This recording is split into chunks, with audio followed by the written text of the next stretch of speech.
All right, so check this out. So I got this plugin in 2021. I looked at like my license date on this. I bought this in 2021, started dabbling with it just a little bit, and eventually like just got a little overwhelmed with it in general. I mean, I demoed it, tried it out a few times. I was like, man, this is pretty cool. But the fact that I couldn't like link this to other VSTs, it kind of deterred me because when it first came out, they only had a few instruments. When they finally did the upgrade to Scalar 2, which I got a free upgrade, they added more instruments. So you have, several pianos, a dozen or more synths, guitars, hybrid. Now in the new Scalar 3, which I'll have to pay for the upgrade, this will link to external VSTs. So I can literally come up with chord structures in here and then just link it to a third-party VST, and then those chords will play out. Right now, whatever I play out, you can either record different patterns, and then I can drag and drop those chord patterns on the actual VST, or I can select what chords I want and then grab and drag and drop those, which is what I did in UVI. So I end up adding some strings with this melody that I got started. But to start off, so I have just a simple melody. It's just a few different keys pretty much. So without the chord structure selected, this is what it plays.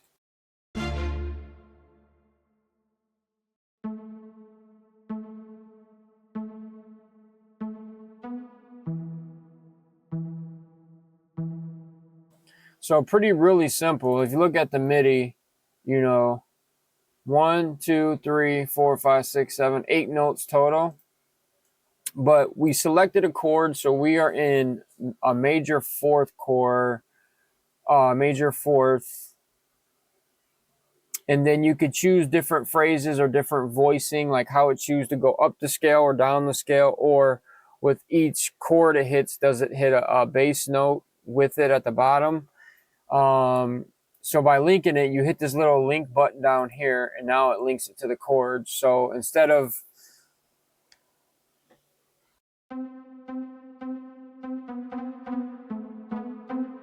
so that's the instrument. Now if I link it, it does this.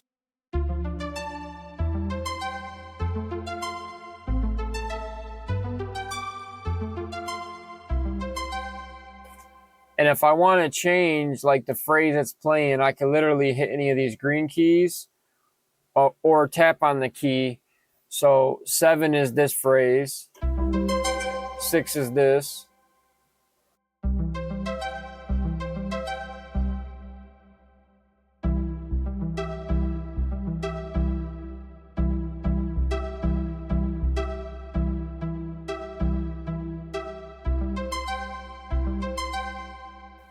But we made a melody with number 7, and this is under passages. So you can choose arpeggio, strumming passages, and then expressions, performances, phrases, rhythms, bass, melody. So there's all these different playing styles that when you hit one key, it plays that chord in that style, whatever it is.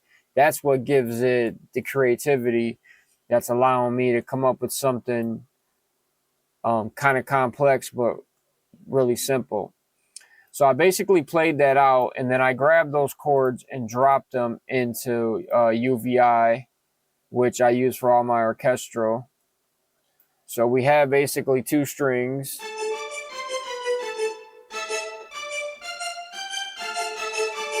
Normally that's how I'd play it. I'd play it out manually. But like I said, my knowledge of chords is limited. I'm still learning new chord structures. And then to play different chord structures out is complex. It's not easy as it looks or it seems.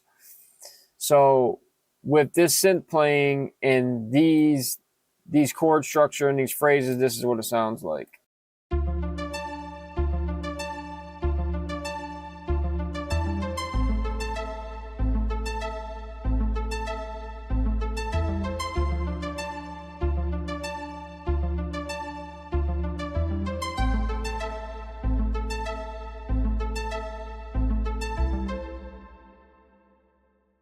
Now I went and made 2 different variations. So I added those chords and that arrangement to the strings, and then we have it broke down to like the hook section where all of them's playing, and then like a verse section where it's just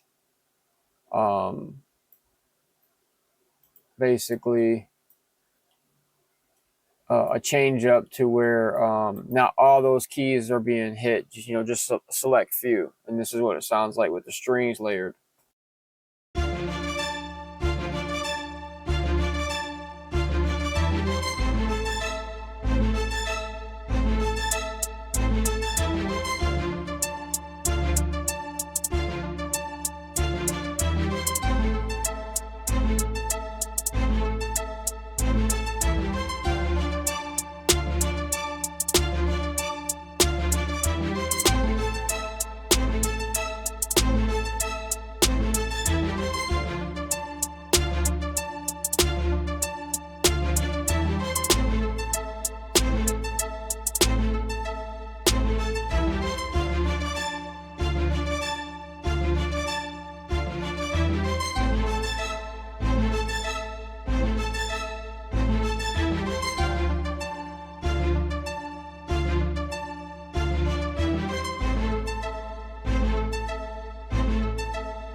And then as simple as that, we have a really, really good melody started, and we can start building off that. And I just literally dragged and dropped a hi-hat and snare pattern I had already was making to a previous sample I was working on. And it's that easy, man. And then now I just start layering some drums, and then in no time, I'll have a whole concept mapped out. But I just want to go over this real quick, showing this plugin Scaler. Like I said, I've owned this since 2021, and forgot I had it, honestly. I own so many tools. Like, I buy things to help me, and if I don't use them right away and continue to use them, I forget I have them. So I seen Scaler came out with the update, Scaler 3, and it's not a free update. They gave me Scaler 2 for free. I'll give them that. That was dope. And that's when they added in a lot more instruments. And I just put it on the back burner. But this is going to dramatically upgrade my melodies, especially like with Bolo speaking recently on him getting a copyright strike using a Splice sample, which I guess you get certificates from Splice to show that you have the right to use it, and then it's supposed to be lifted. But in this situation, he ran into an issue to where the record label, for whatever artist claimed it, because they don't have the right to claim that as theirs, they wouldn't release it. So he's going through a whole ordeal.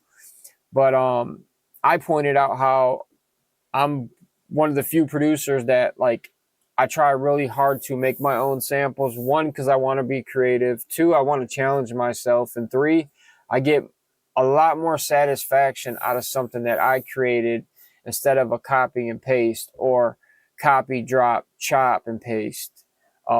I got nothing wrong with sampling. I love sampling. I just want to know 100% for sure at the end of the day, this is something I created, I made, and 99% of the time, it's not going to conflict with any existing melody or any copyright claim, because it's going to be unique to what it is, unless I play a chord structure verbatim that somebody used and then claimed. I mean, that can happen, because even in here, you have songs. You can click on songs and go to different scales that are used in particular songs, and it will literally, you can recreate that song. It gives you the scale structure that was used. And a lot of pop music and a lot of mainstream music, it's the same scale structures that have been used over and over again. But enough rambling. I just wanted to point that out because I am one of those producers to where, like, when you hear one of my beats, whether it be good, okay, or something you don't like, it's something that I made 100% myself. You know what I mean? Like, I really, really push myself. I don't care to find like the cheat code in the easiest way. Granted, I do want to have an easy workflow, but my mission is to really, really challenge myself and push myself to be better than what I was yesterday. Most people don't want that. Most people just want the easy route, and that's fine for you. But I'm doing what I feel like I want to be challenged in life. I don't want this to come easier just to be handed to me. I want to be able to figure it out because I get the most satisfaction out of that.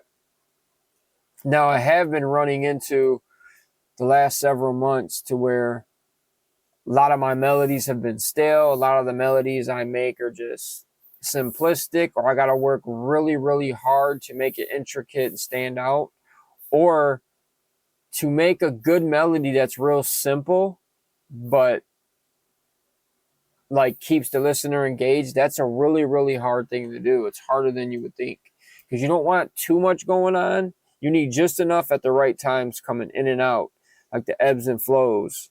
You know what I'm saying? To keep the person engaged, or intro, hook, verse, bridge, hook, verse. Like you need structure too. So there's all that, which I've never had a problem with the structure, just coming up with unique melodies. So running into kind of that music theory wall, hitting that wall of all the triads and stuff that I play out by hand and like by memory, by ear. You know what I'm saying? I've hit my threshold at what I can create just thinking off the top. So I'm glad I rediscovered this, and it's a good way to come up with creative melodies. But it's your boy D, and I'm out.